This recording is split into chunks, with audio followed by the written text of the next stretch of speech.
Welcome back, Frac Crew. It's Frac Daddy Barbecue. Now, obviously, this is another Frac Daddy Friday. So, guys, today's video, I have been thinking, it's summertime, it's peach season. What else goes hand in hand with great barbecue? I tell you what, some homemade peach cobbler. Not just any peach cobbler, but my grandma's peach cobbler with a twist. We're making a fireball peach cobbler. So I'm going to show you how we're going to do this.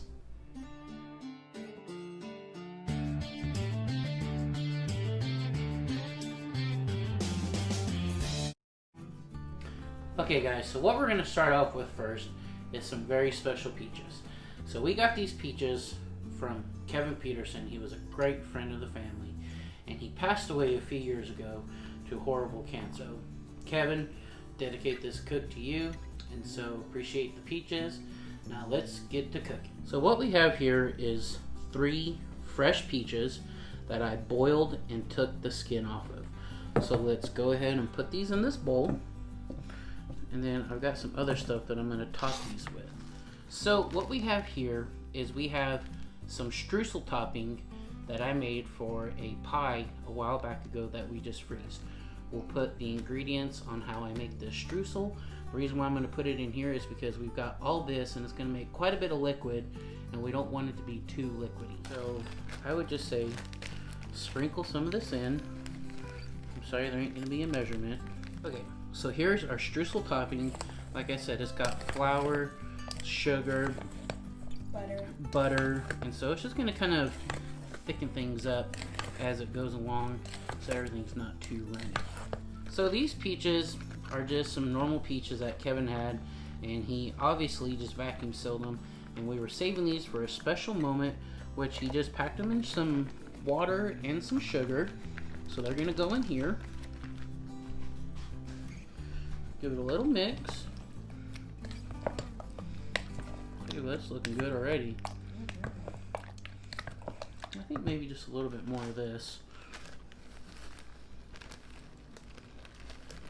Now you want to save some of this for the top of your crust.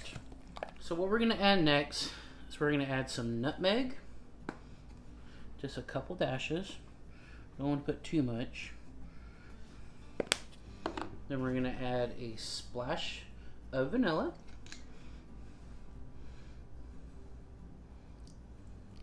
Now this is how my grandma does it, so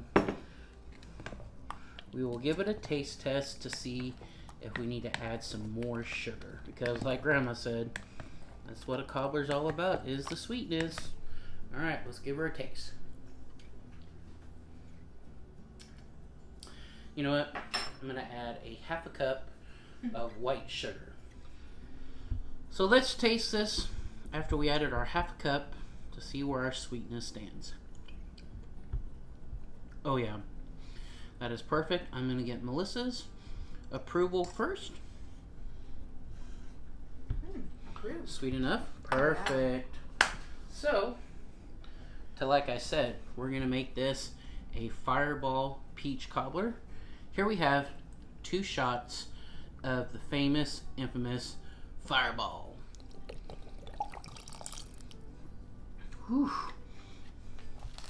So, what we're going to be using for our crust topping is just a plain Jane Pillsbury Doughboy pre-made pie crust.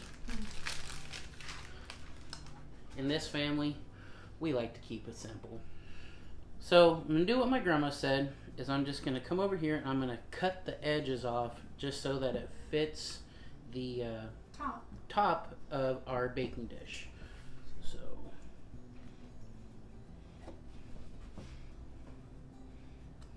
oopsie. Perfect. Now what we're going to do, go ahead and pour this lovely mixture in here. So now another thing that my grandmother told me that she does is she takes the leftover dough, cuts it up into pieces, and just throws it into her peach cobbler, because it just gives it, honestly, a very good texture, and it kind of helps thicken it up a little more. Now, if you don't want to do this, you don't have to do this step, but let me tell you what. My grandma has always made the best peach cobbler in the world. I'll just mix this up, get it all around. Our last and final step, let's go ahead and top this on here. Now also, another thing she told me is before we bake it, make sure we cut some holes in there so it can breathe. Alright, so just come in here, make a little X so it can breathe. So after that I put our crust on here, I had a brain fart, guys. I forgot my grandma adds a half a stick of butter into her cobbler.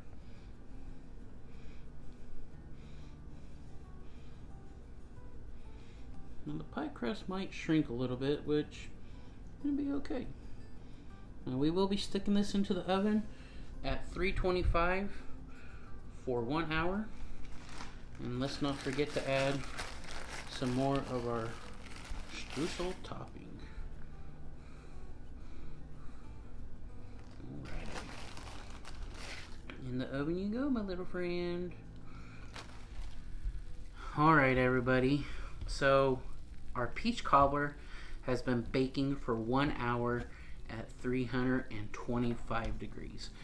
Now, like my grandma says, cook this low and slow so the flavors just come together. So we're gonna let this rest, and then we were gonna put some of this in a bowl with some ice cream, and I tell you what, I cannot wait to have some of this cobbler. Alright guys, Melissa is getting us a close-up of this beautiful peach cobbler that we did. Now Melissa, how does this look? Delicious. It did have a little extra juice come up. But you know what? That's probably the best piece right there. Oh yeah. Ooh, that looks Tell you good. what guys, this honestly looks exactly how my grandma's peach cobbler does. Okay guys, so we're gonna pop this little baby in the microwave. We're gonna get it nice and warm, and then we're gonna put some vanilla ice cream on this. So there you have it. Here is my grandma's homemade peach cobbler with my own twist to it. Look at how beautiful this looks. Alright, let's try to get a little bit of everything. There's some of that crust. Some ice cream. Perfect bite. Oh yeah. Now I don't know about you, but to me this looks like the perfect bite.